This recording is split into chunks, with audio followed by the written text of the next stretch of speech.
मेहरी पे इतना करे ले भरोसा, फ्री में होटल जाके खा ले समोसा। साला ते पहले मोर तो सही एक रखले में क्या जाता भैंस गरमा ले तो डॉक्टर सीमन डाला तो बच्चा होला तो डॉक्टर के ना कहाई, जे पोसले रही वही के ना कहाई। एक तरह तू कहीं से कुछ करा के आवा, लड़का हो गल तो बाप के नाम हमरे न चली। निकलने वाली समूह तक किस समय से जाला, अब परिदरिया में कौन मुंह तो पियन हमनी से बढ़िया खाला। दीदी जी, ए दीदी जी,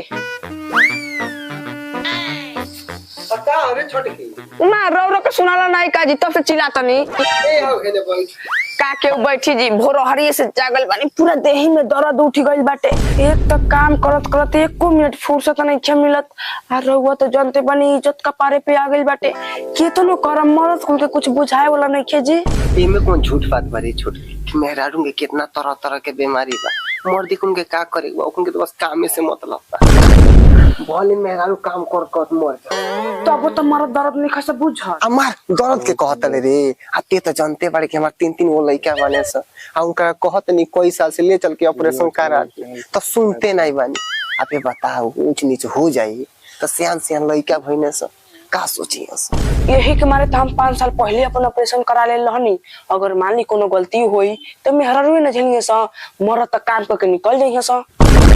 ये दुखवा तो सब मौगी कुल पापा। एगो के पढ़ाओ लिखल इतना मुश्किल बा, मेरा लगले का जरूरत बा जी। अब मेला लगले के बात करतलू, ये गलतियां भइल है कि कहीं दवाई खाए के पड़े। आ तू तो जानते बड़ू पिछला साल मुंगले से बचन बॉलेटवे नहीं रोकाई, गांती की गांती कपड़ा खराब हो जाए, 30-40 हजार रुपया लागल तब जगह ठीक भइल। उ तो हम जानते बानी, तो वो दोगल में कुछ बुझात नहीं।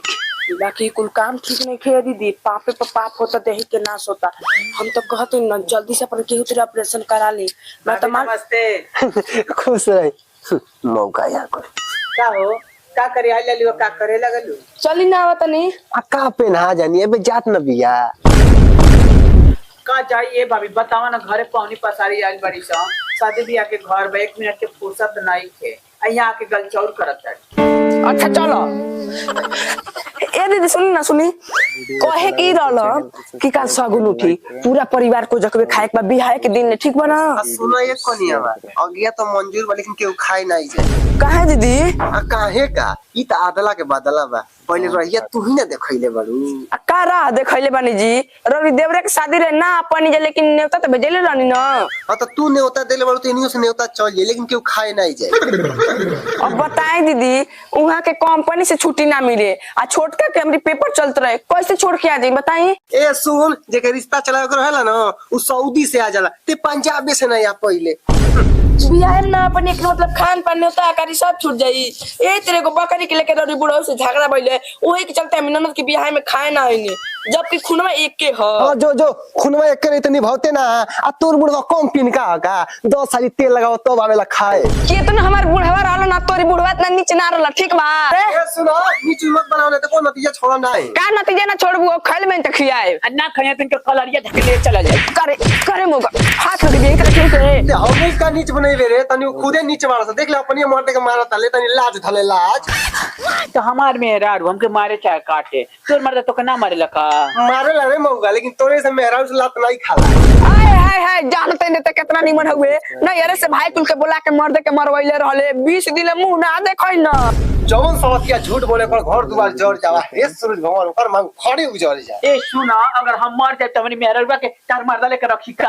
अरे साला ते पहले मोर तो सही एक रखले में क्या जाता। आ सुन तोरे मेहरारू का हमार मेहरारू दोस्त बता नहीं लख रे। अरे मौगा ते का बतियाबे, मेहरी पे इतना करे ले भरोसा, फ्री में होटल जाके खा ले समोसा, ई एक मरद तो थोड़ी भी है।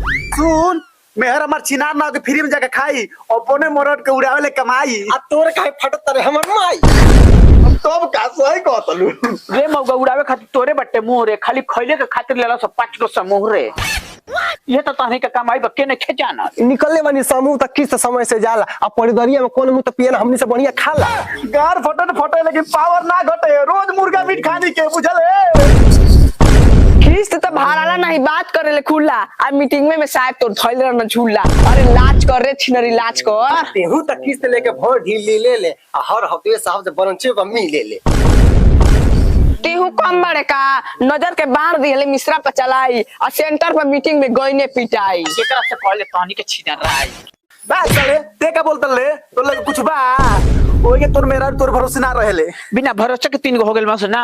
अरे बाप रे बापू तीनों तोर हम स एगो जीवता के ह दूगो सुरेशवा के हम स और तुम का ते ढेर जानते रे रंटिया। ज्यादा ना हो भैंस गरमा ले तो डॉक्टर सीमन डालला तो बाछा होला तो डॉक्टर के ना कहाई जे पोसले रही वही के ना कहाई। ए तरह तू कहीं से कुछ करा के आवा लड़का हो गेल तो बाप के नाम हमरे न चली। हाँ? ये मौगा करे धिंगड़ में मेरा अरे तरीका तन को छोड़े ना हो। सही कहल जाला घर में 10 गो मौग ठीक लेकिन हे साला खाने को मौग ना ठीक।